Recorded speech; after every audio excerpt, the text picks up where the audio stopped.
These are my people, the Somalis. We are unique in Africa because we are one nation, united by one language, one culture, and one religion, Islam. We are known as the Irish of Africa because we have always been ready to fight the colonial powers who have divided our nation and denied us our wish for an independent Somali state.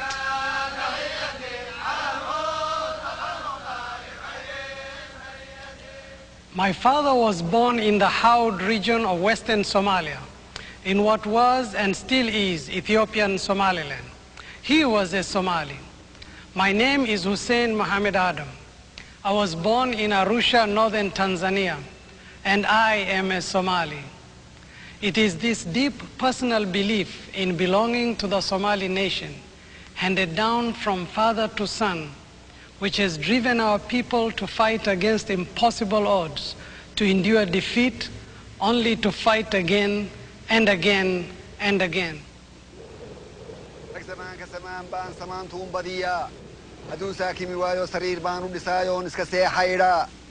هدي وساكمي وايانا عنه هش الصوبان صدح قور ولسايون كسريقة إيدا هدو ساكمي وايا سملكي ركت الجوغية سوقبان وقلا هدو ساكمي وايا سيدي عدميت بان سلسي سبقا وقوبتشا هدو ساكمي وايانا قبر سورة وناكسن بان سورة وقرهرا هدو ساكمي وايا حولقوني وصوفية صددان كلها هدو ساكمي وايانا سيد وموت إيا صلان تنبدية هدو ساكمي وايانا صلاة دان للبا حمر سول المدو يسلين كان عسكدا سلب هوتا كجوكتو أيان صررتا كنفتا مركاسو سليمايو إيقو ساكن نقدا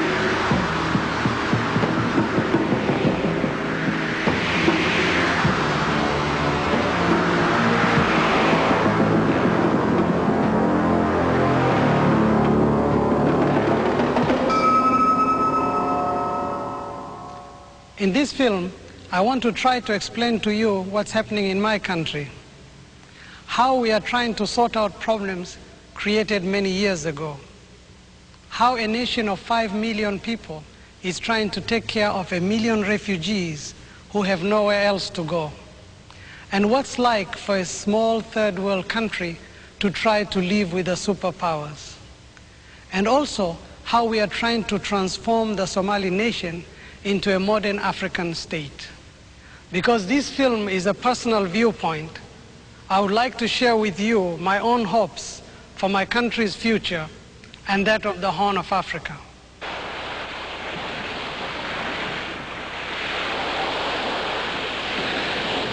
For centuries, our capital, Mogadishu, was a major trading port and a center for Islamic learning.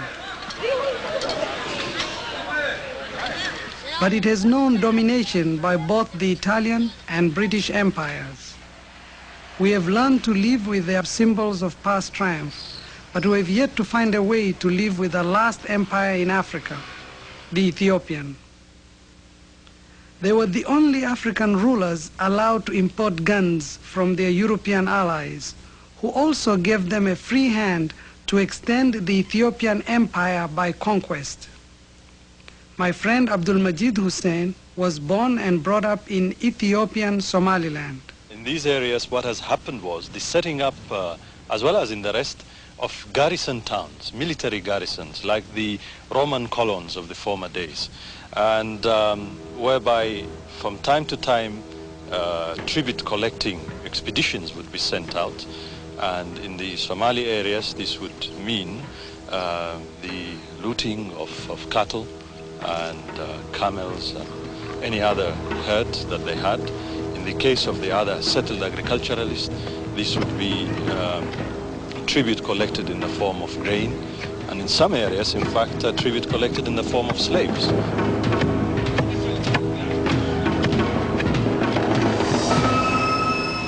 In Somalia, there is always a limit to submission. In 1899, the Sayyid Mohammed Abdallah Hassan proclaimed a jihad, a holy war to regain our independence and reunite our dismembered nation. For 20 years, his army of dervishes, masters of guerrilla warfare, fought the armies of 3 empires, the British, the Italians, and the Ethiopians.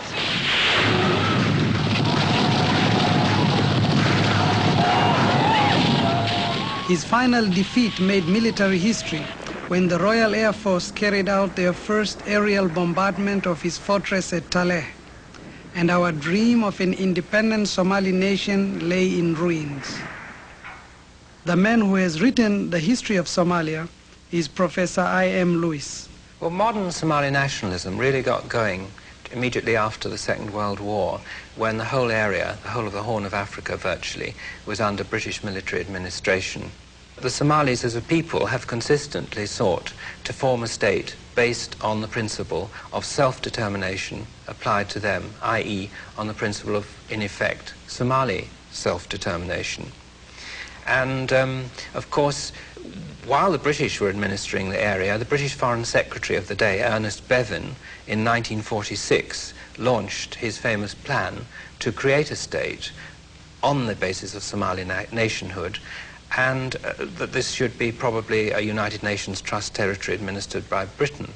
The proposals were opposed by America, which was being lobbied strongly by Ethiopia, and which had interests in establishing military facilities, American military facilities, in Ethiopia.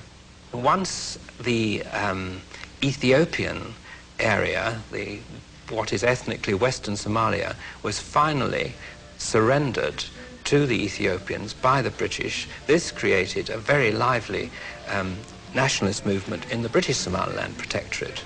And these two movements, the one in the north and the one in the south, associated with the Somali Youth League, got together and sought to form a unitary state at independence in 1960, which of course is what happened. Africa, Africa, Africa, Africa,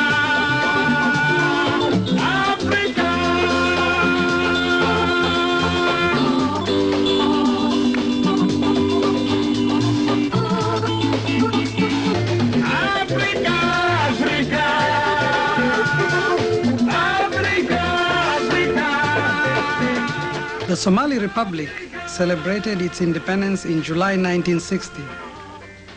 But for many of our people in the Somali nation, there was little to celebrate. Those living inside the border of Kenya were still under the British flag. The Somalis in Djibouti were still part of the French Empire. And of course, Western Somaliland was still an Ethiopian colony ruled by Emperor Haile Selassie. The frustration at not being allowed to join our independent Somali Republic caused renewed struggles throughout the rest of the Somali nation. My friend Abdul Majid Hussein was part of that struggle. And that had its also counterparts with a lot of people that is Somalis in Ethiopian Somaliland or Western Somaliland, also wanting at least some form of autonomy, or if not, also wanting to join the Somali Republic.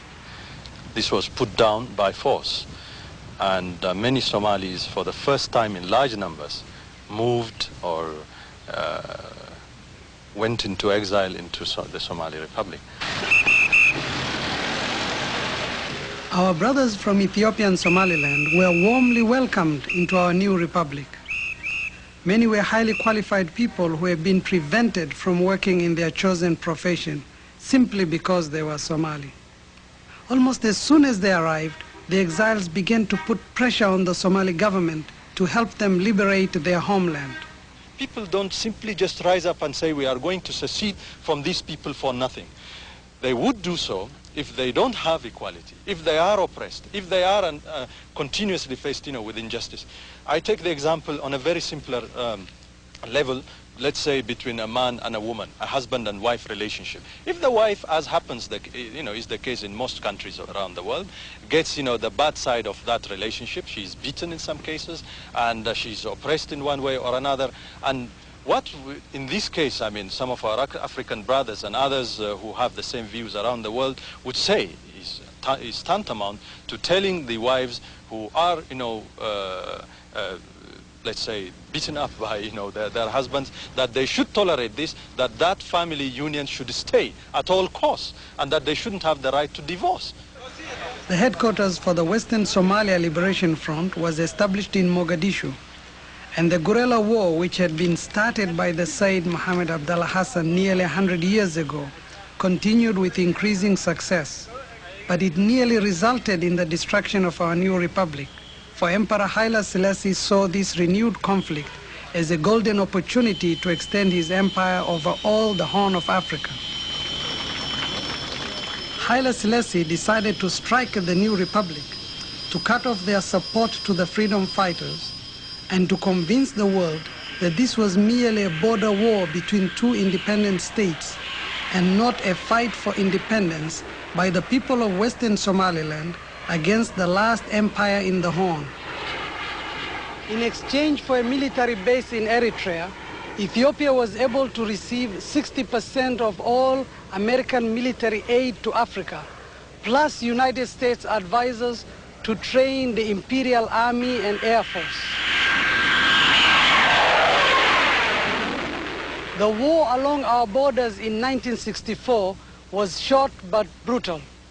Somalia was defended by its police force, which contained the battle against vastly superior forces. But as the Said Mohammed Abdallah Hassan discovered, bravery alone is not enough against superior military technology.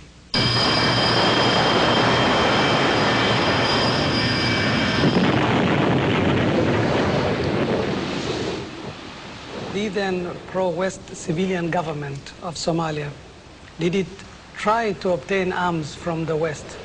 Yes, it did, and it was offered a military aid package. But, of course, it was offered this in a situation which wasn't very favorable, because it was offered a much bigger Russian package. And since the civilian government, the civilian Somali government, was aware, all too aware, that the Western powers were in general supporting Ethiopia and also opposing Somali nationalist interests and aspirations in northern Kenya, the much larger Russian package was a much more attractive offer, which they accepted. This is Berbera, one of the main reasons why the Soviet Union was happy to supply us with economic and military aid. It gave them access to the Red Sea and the Indian Ocean, and most importantly, to what is considered the most strategic supply route for the West.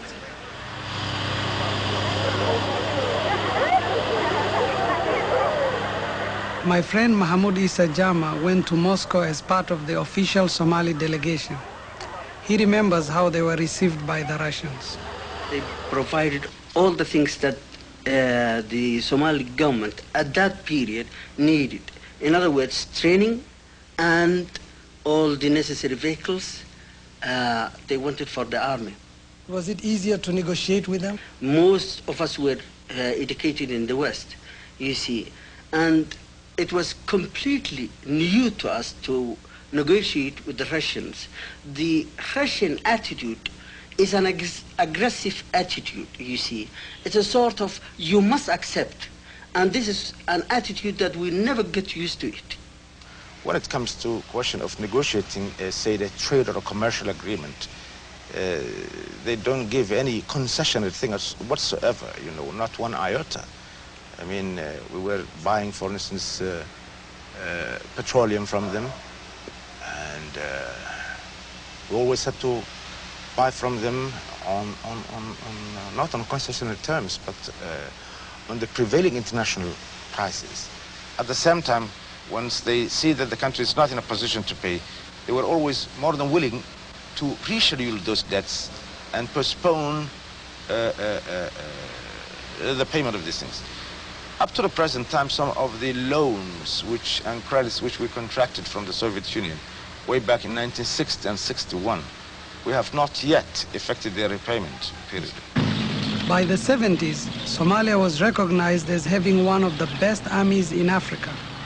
Across the border, Emperor Haile Selassie had been overthrown, and the new Ethiopian military regime led by Colonel Mengistu was fighting desperately to keep the old empire intact. They were at war with the Tigrayans, the Oromos, the Eritreans, and with our brothers in the Western Somalia Liberation Front, who by now had won control over much of their homeland. Many of the senior officers and soldiers in our army were in fact from Western Somaliland, and they were eager to resume battle against the last empire in Africa.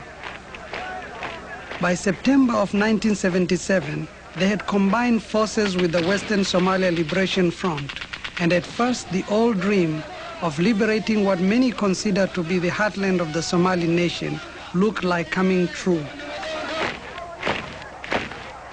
But the Soviets who had trained our army had their own strategic plans for replacing the Americans in Ethiopia.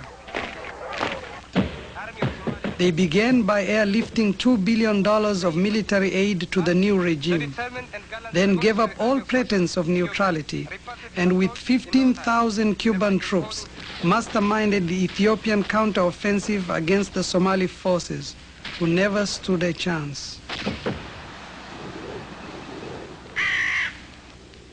That Soviet switch created a new army for Somalia.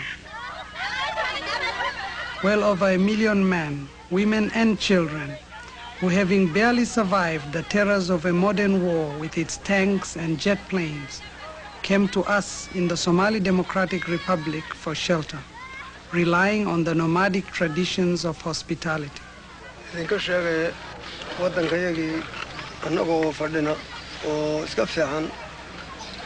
ayaanu waddankayagii inuu noo xoroobo ayaanu doonay markaa niman axmaaro oo waddankayaga haystayaanu damacna inay waddankayagii nooga tagaanoo sida khalqigu u wada madax bannaan yahay aanu u madax bannaanaanaanu annaguna damcan markaa nimankii weyna diideen waan islaynay kolkaan islaynayaan iyagii ka xoogroonaanay yaa nin ruush la yidhaah iyo kuubu iyo dad fara badan oo xulafo ahay wataan oo yaman iyo fara badan liibiya iyo yaman iyo khalqi fara badan oo xulafo oo ruushku watay yaa deedna yaana lagu dalbaday dadkii baa xagga korona cadaab dab nagaga keenay xagga hoosena kaarar maati iyo babal yaana lagaga keenay dadkii baa aqalahayagiina gubay arwaaxayagiina dilay maalkayagiina wuxuu cunay iyo wuxuu qaati ka dhigay markaa kolkii aanu saa u dhimanay baa deed yaan deed soo carartay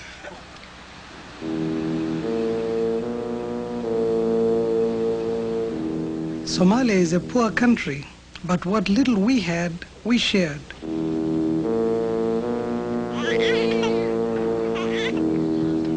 By 1980, 1 person in 4 in our country was a refugee. We didn't have anything like the resources or the trained people needed to cope with such a tidal wave of human misery.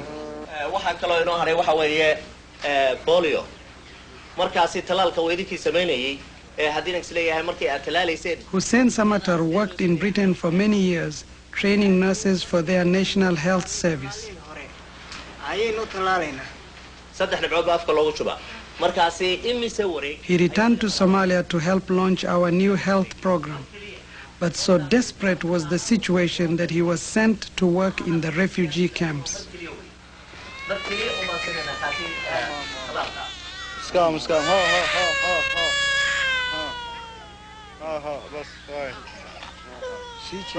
The Somalis have contributed a lot because the personnel who are doing the management of all camps are employed by the Somali government. And in the medical field, now we have 6 people here, and 5 of them are nurses and 1 sanitarian. So these 6 people, it's provided by the Somali government.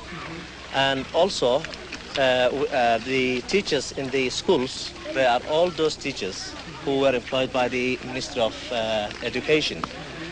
And also, we have what we call home economics here, taught by the refugees. And the teachers who are doing this job are also employed by the Somali government. So the whole total management of the whole camp, the personnel, the manpower, is from the Somali government.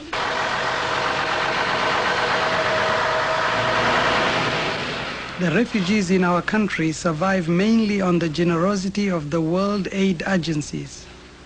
Somalia is making its contribution by taking over the administration. This means that many of the social programs planned for our own people have had to be postponed, another casualty of the conflict. But at the moment, everyone's priority is the refugees. I have no idea how long the refugee problem is going to exist in Somalia, but we are prepared to stay here to help deliver to the refugees the food that is brought in here by international donors. I do believe that international donors will be much more receptive to continuing to provide food for the refugees if they saw that it was going into some sort of development effort. And therefore, I would very much like to see free food discontinued and made available through Food for Work, that there be some sort of an employment scheme offered to the refugees. And the feedback I get from the chairman of the National Refugee Commission and other Somalis in responsible positions that they feel that the refugees would be very responsive to such a program. And now it's just a matter of trying to work out the mechanics.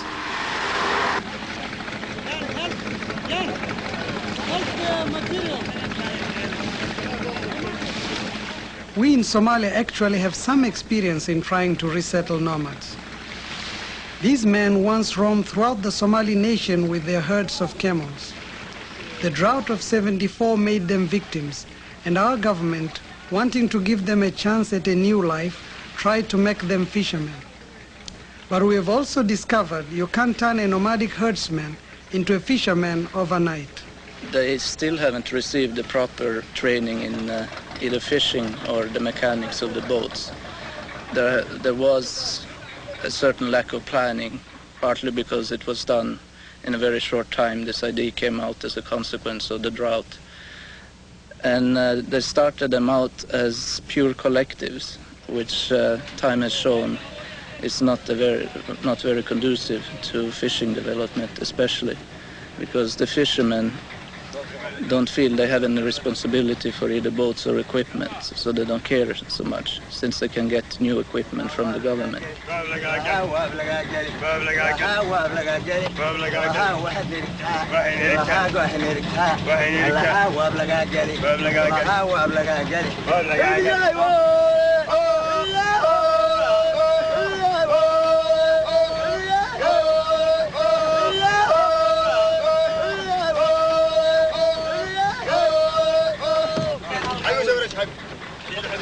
Somalia is blessed with one of the longest coastlines in Africa, and the waters of the Indian Ocean and Red Sea could provide many of our people with a new independent way of life.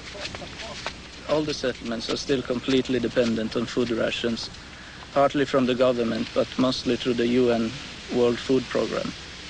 And in my opinion, this actually is detrimental to their development, because it causes a food dependency from outside instead of being more self-sufficient. They're starting to sell the boats to the fishermen, giving them more responsibility. And it seems also in the long run they're going to cut down on the rations, so this dependency will gradually decrease. I think in the long run this might cause some flights away from the settlements. But if there's somebody who absolutely doesn't want to be a fisherman, nobody should force him. The best people will certainly stay.